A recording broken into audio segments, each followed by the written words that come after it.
U.S.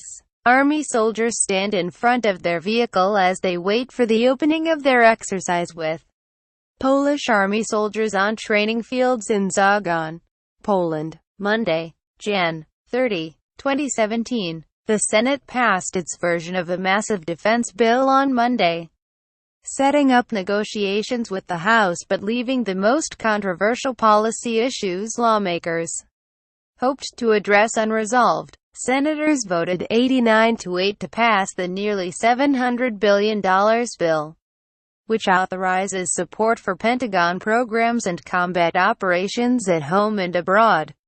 5 Democrats and 3 Republicans, including Senate Foreign Relations Committee Chairman Bob Corker, R10, refused to back the measure, while defense hawk Sens. Lindsey Graham, RSC, and Marco Rubio, RFLA, and Sen. Robert Menendez, DNJ, did not vote. By sheer size, the bill is the most comprehensive piece of legislation Congress grapples with in any given year. Apart from dealing with the budget, this year, it has enjoyed unique bipartisan support in the Senate.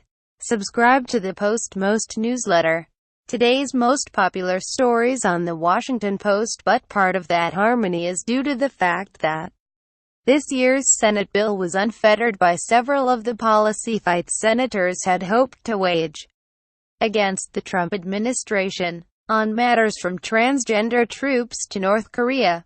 While the bill authorizes spending on a broad array of defense programs, lawmakers will take up separate legislation later this year that would actually appropriate the necessary funds. Senate leaders were unable to strike a deal to schedule votes on several proposed amendments, meaning that highly anticipated debates over whether to increase sanctions against North Korea and challenge President Trump's announced ban on transgender troops never happened on the Senate floor.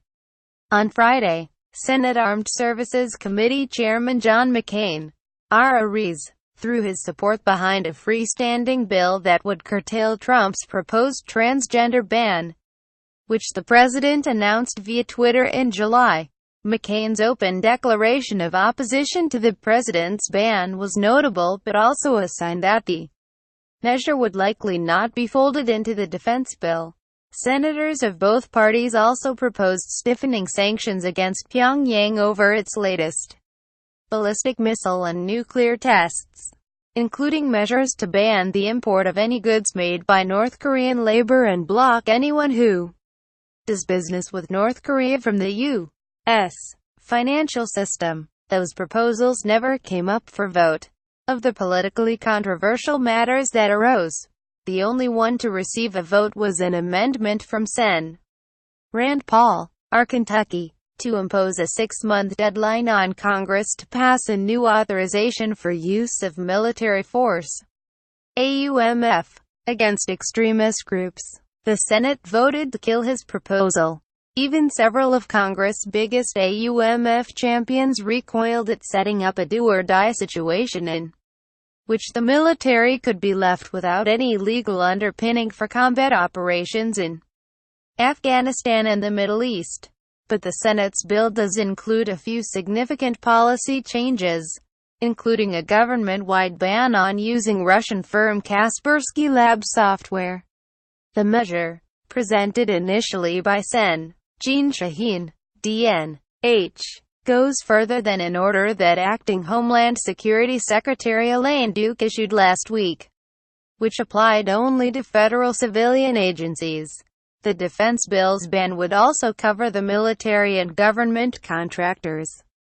Kaspersky Lab has strongly denied it as a conduit for Russian government espionage. Kaspersky Lab has never helped, nor will help, any government in the world with its cyber espionage or offensive cyber efforts. And it's disconcerting that a private company can be considered guilty until proven innocent due to geopolitical issues, the company said in a statement last week.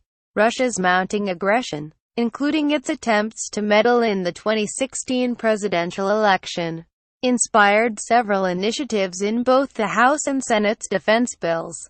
from intensified cybersecurity operations, some of which the Trump administration has criticized, to measures designed to stay ahead of Russia in the arms and space race, including a Space Corps program the Pentagon has insisted it doesn't yet want. House and Senate lawmakers will wrestle over those issues in the coming weeks, as Congress also debates how much money to commit to the defense programs they are trying to authorize. The defense bills hike the level of defense spending over the current budget, an infusion lawmakers say is crucial to keeping the military functioning. Congressional hawks including McCain pointed out that the increases attracted broad support this year, earning unanimous votes in the Armed Services Committee. Congress faces its next budget deadline in December, and it is not clear how much they will direct toward defense spending.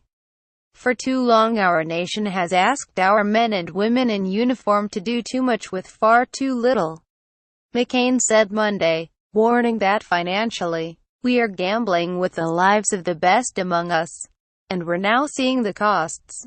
This legislation is only part of the solution, he added, referring to the defense bill. We still have no path to actually appropriate the money that we are about to authorize.